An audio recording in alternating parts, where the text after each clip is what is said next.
الحمد لله نحمده ونستعينه ونستغفره ونؤمن به ونتوكل عليه ونعوذ بالله من شرور أنفسنا ومن سيئات أعمالنا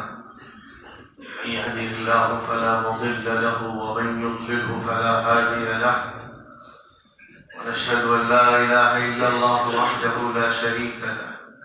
ونشهد أن سيدنا ومولانا محمدا عبده ورسوله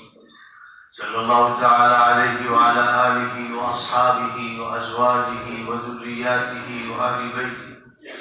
وبارك وسلم تسليما كثيرا كثيرا. أما بعد فأعوذ بالله من الشيطان الرجيم. سبحان الذي أسرى بعبده ليلا من المسجد الحرام إلى المسجد الأقصى الذي باركنا حوله لنريه من آياتنا إنه هو السميع البصير.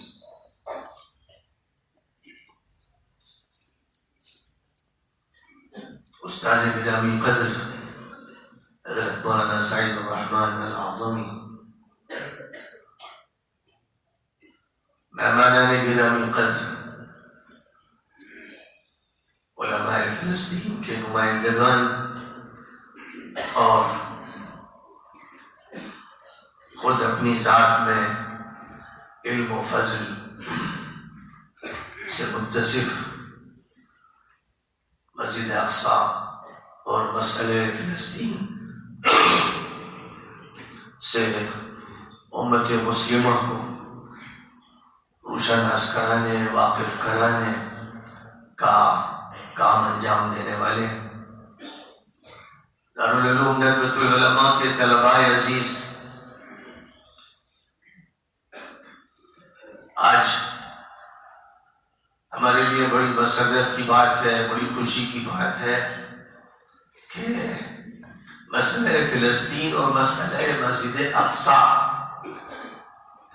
کے سلسلے میں ایک ایسی مجلس کا انعقاد کیا جا رہا ہے جس میں ہیئت علماء فلسطین کے دو بزرگ اور موقر نمائندے بذات خود شریک ہیں۔ ہم آپ سب جانتے ہیں کہ مسئلہ فلسطین امت مسلمہ کے لیے ایک ایسا بنیادی اور ایسا اہم مسئلہ ہے کہ جس سے یہ امت کبھی غافل ہو ہی نہیں سکتی۔ اسلام کا جو تعلق سرزمین فلسطین سے ہے ہر مسلمان کو معلوم ہے، اور خاص طور پر اللہ تعالیٰ کی طرف سے ایک فیصلہ، جو آخری فیصلہ تھا، یہ ہوا کہ آخری نبی خاتم النبیین مکہ مکرمہ سے برپا کیے جائیں گے۔ پوری دنیا کی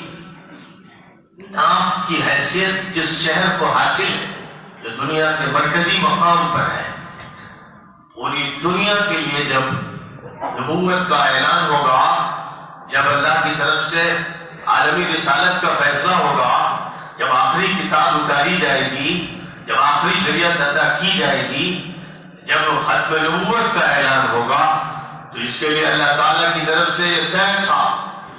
ازلی تقدیر میں طے تھا کہ مکہ مکرمہ سے اس کا آغاز ہوگا۔ پھر مکہ مکرمہ سے سرزمین فلسطین کا، شہر القدس کا، بیت المقدس کا، مسجد اقصی کا اللہ کے نظام میں کیا رابطہ ہے، یہ ایک ایسا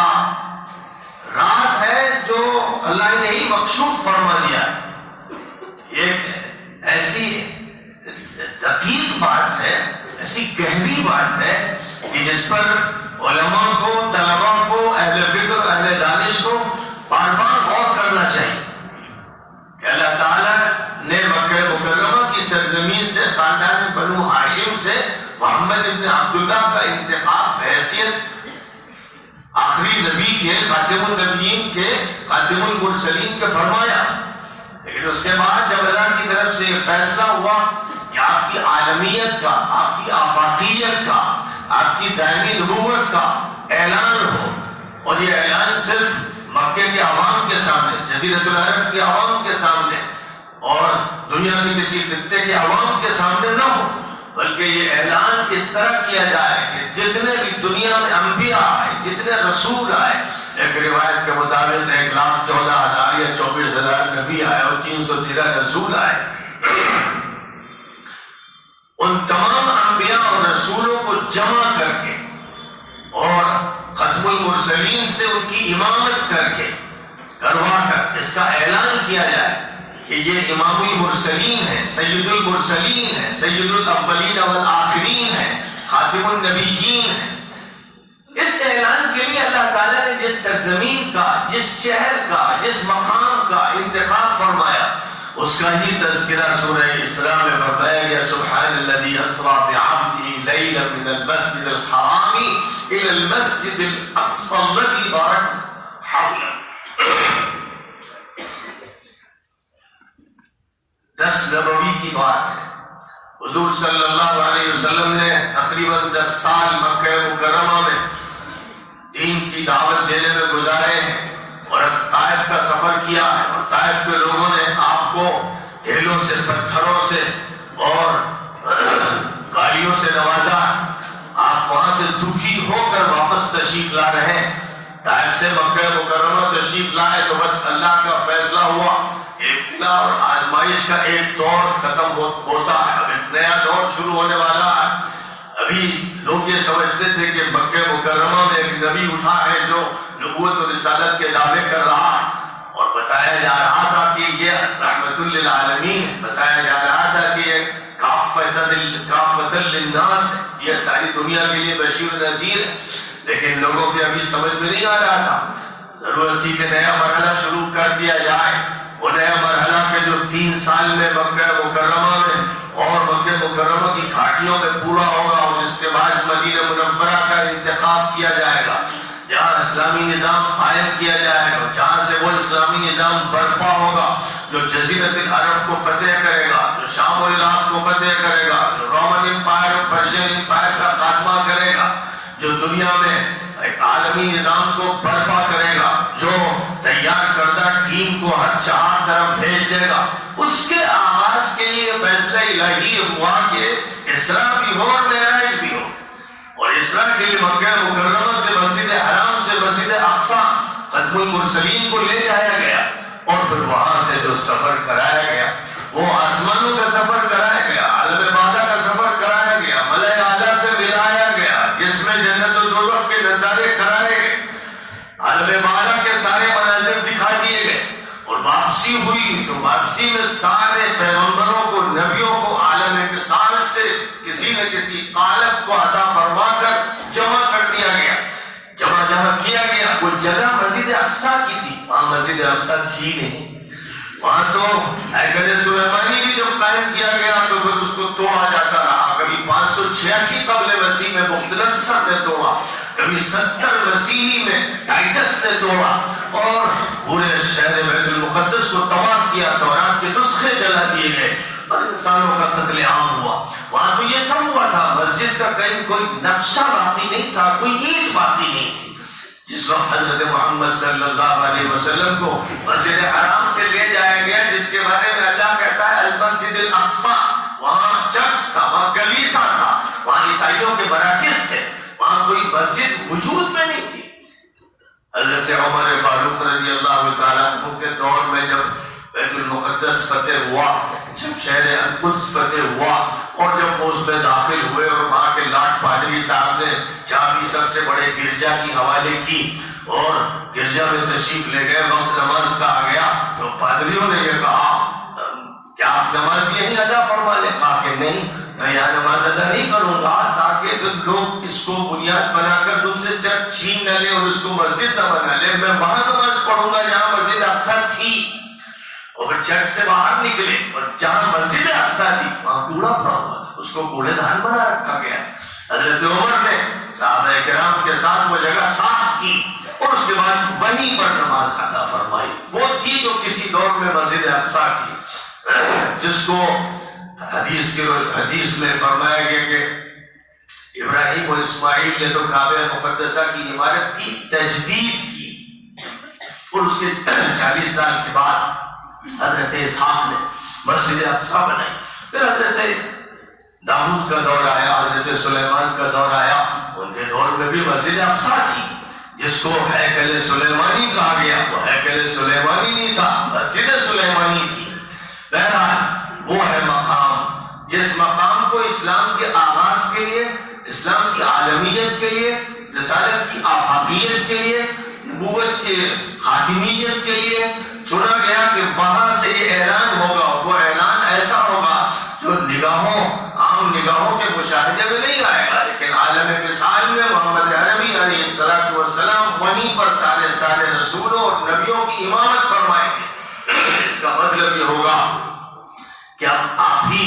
رسول ہے اور نبی ہے. اگر ثابت کوئی نبی دوبارہ آ جائے تو وہ آپ کا امتی بنے گا. آپ نے فرمایا کہ لو کان موسیٰ حیا ما وسعہ الا اتباعی.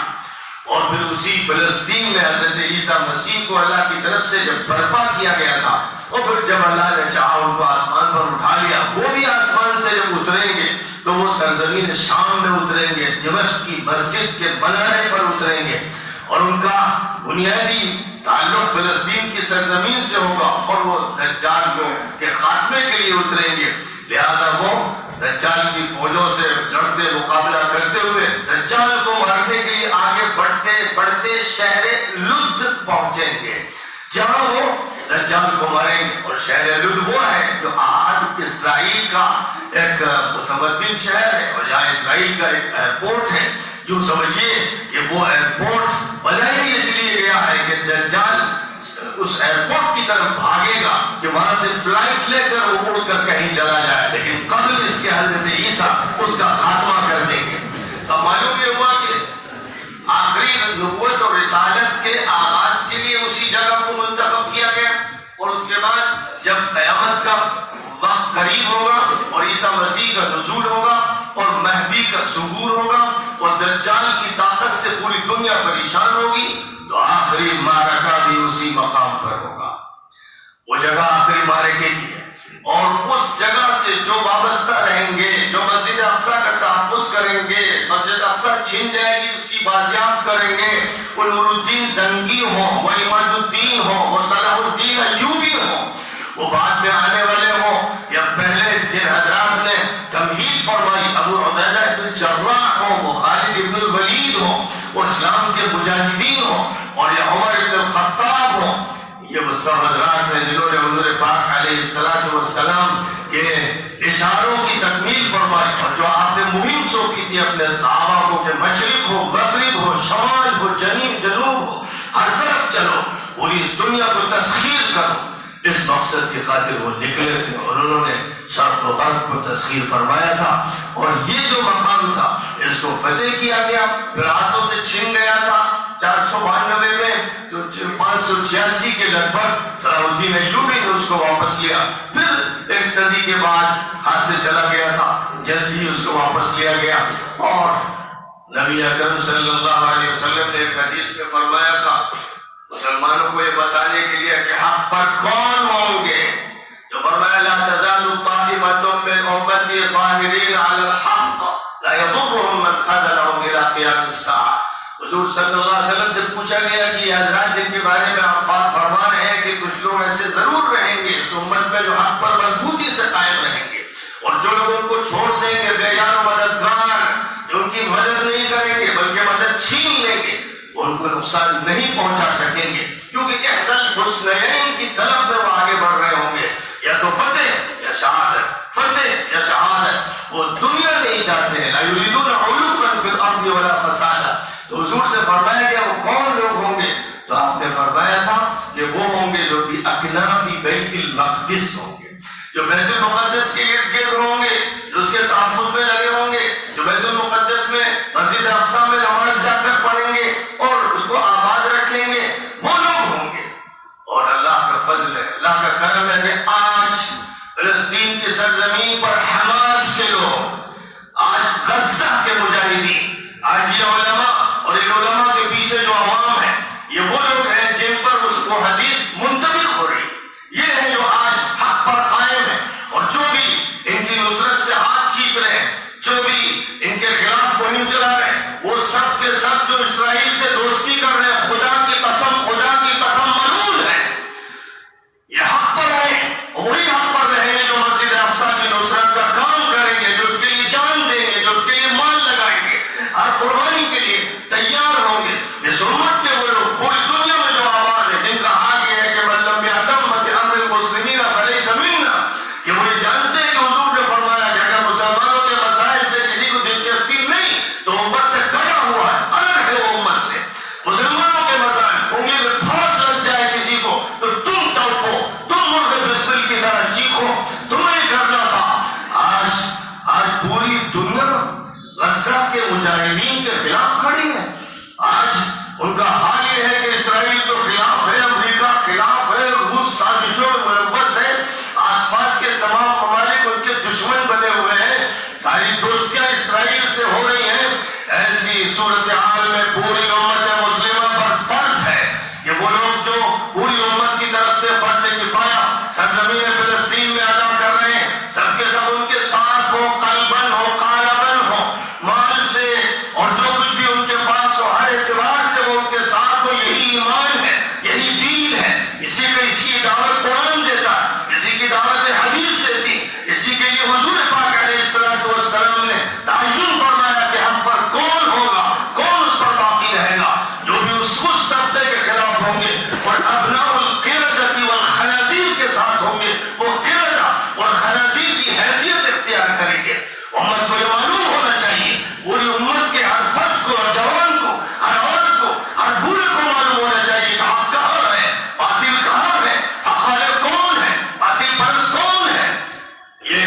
حقیقت ہے جس کو معلوم ہونا چاہیے، اور پورے دل کے ساتھ، ذہن کے ساتھ، فکر کے ساتھ، قرآن پاک کی آیات پر ایمان کے ساتھ، احادیث نبوی پر ایمان کے ساتھ، اسراء اور معراج کے واقعے پر ایمان کے ساتھ، اس کی حکمتوں پر ایمان کے ساتھ، اس کے اشاروں پر ایمان کے ساتھ، اور حضور پاک علیہ السلام نے جو پیشین گوئیاں فرمائی سرزمین فلسطین کے بارے میں، مسجد اقصیٰ کے بارے میں، عیسیٰ مسیح کے نزول کے بارے میں، مہدی کے ظہور کے بارے میں، جو لوگ ان پیشین گوئیوں کا انتظار کر رہے ہیں اور بے عملی کے ساتھ نہیں، ہاتھ پہ ہاتھ دھر کر نہیں، قربانیاں دیتے ہوئے جو یہ کام انجام دے رہے ہیں، وہ اس لائق ہے کہ پوری ملت ان کا استقبال کرے۔ آج اس موقع پر اس مسجد میں یاد کرتا ہوں حضرت مولانا سید محمد واضح حسنی رحمت اللہ علیہ کو، جنہوں نے مسئلہ فلسطین، سامراج اور عالم اسلام یہ چھوٹا سا رسالہ لکھا، جو قامت بہتر اور قیمت بہتر ہی کے مصداق نہیں ہے، بلکہ کوزے میں دریا کو بند کر دیا گیا۔ مولانا نے سنوار جو واقعات لکھے، جو پوری تاریخ پیش کی ہے، کس طرح سے مسئلہ فلسطین کے خلاف عرب حکومتوں نے کام کیا، عرب لیگ نے کام کیا، کس طرح سے دشمنی کی پوری سازشوں میں یہ سب ایجنٹ برطانیہ کے ساتھ ملوث رہے، امریکہ کے خادم بنے رہے۔ یہ بات مولانا والد صاحب نے لکھی ہے، اور اس میں کچا چٹھا ان کا بھی سنایا ہے اور ان کا بھی سنایا ہے۔ ہر طالب علم سے کہوں گا، ہر مسلمان سے کہوں گا کہ اس طرح کے رسالوں کو پڑھیں، ان کو حفظ جان بنا لیں، اور جو دل کی تڑپ ہے، جو بے چینی ہے، اس بے چینی کا مظاہرہ ہونا چاہیے ان کی دعاؤں میں، ان کے عمل میں، ان کی فکر میں، ان کے ہر طرح کے تعاون میں اور دلچسپی میں۔ یہی ایمان ہے جو کام آئے گا، اس کے علاوہ ادھر ادھر کی باتیں اور تعبیریں کام نہیں آئیں گی۔ اس لیے ہمیں چاہیے کہ پوری حقیقت کو سمجھتے ہوئے حق کے لیے اس دنیا میں وقت گزارے، حق کی نصرت کرے، اور جو حق کی نصرت کرتا ہے اس کی نصرت ہم ہر طرح دامے گرمے قدمے سخنے کرتے رہیں۔ بڑی خوشی کی بات ہے کہ حیات علماء فلسطین کے یہ نمائندے یہاں تشریف لائے۔ دارالعلوم ندوۃ العلماء وہ تعلیم گاہ ہے جس نے ایک طرف طلبا کو تیار کرنے، پڑھانے، تربیت کرنے، ذہن سازی کرنے اور امت کے چیلنجز کو قبول کرنے کے لیے ایک طرف اس دارالعلوم نے ان کو تیار کیا، دوسری طرف پورے عالم پر ہمیشہ اس کی نگاہ رہی، چاہے منگیری ہو، چاہے شبلی ہو، چاہے عبدالحی ہو، چاہے سید سلیمان ندوی ہو، چاہے ابو الحسن ندوی ہو، چاہے آج مولانا محمد رابع حسنی ہو، مولانا سعید الرحمان اعظمی ہو، اور ہمارے مولانا سید محمد واضح رشید حسنی ہو، سب کا یہی مشن رہا۔ سب نے میڈیا کو اختیار کیا، کبھی ندوہ کو، کبھی عبدیہ کو، کبھی الباس کو، کبھی الرائد کو، تعبیر حیات کو، فریگرنس کو، اور ہندی میں، انگریزی میں، عربی میں، اردو میں اپنی بات پہنچانا ہے، پوری دنیا تک پہنچانا ہے، حق کو سربلند کرنا ہے۔ مولانا ابو الحسن علی ندوی نے 67 کی جنگ کے بعد جس میں عرب زمین ہو گئے تھے، رسوا ہو گئے، 6 دن میں اسرائیل نے پرچے اڑا دیے، مولانا نے عالم عربی کے علمیہ پر جو کتاب لکھی ہے اس کی ہر سطر سے خون ٹپک رہا ہے۔ طلبا کو چاہیے کہ مولانا کی کتاب عالم عربی کے علمیہ سے متعلق جو ہے ضرور پڑھیں، حالات سے واقف ہونے کے لیے ان کتابوں کا مطالعہ تازہ ہونا چاہیے۔ اور آج کی اس مجلس میں میں نے اس کتاب کو بھی گویا آپ کے سامنے پیش کیا کہ مولانا واضح صاحب کی اس کتاب کو اہتمام سے پڑھیے، عافیت بھرپور حاصل کیجیے، دوست و دشمن کو پہچانیے، کون دشمن کا ایجنٹ ہے اس کو سمجھیے، کون ہے جو حق پر ہے اس سے واقف ہوئیے۔ اللہ تعالی ہم سب کو صحیح فہم عطا فرمائے۔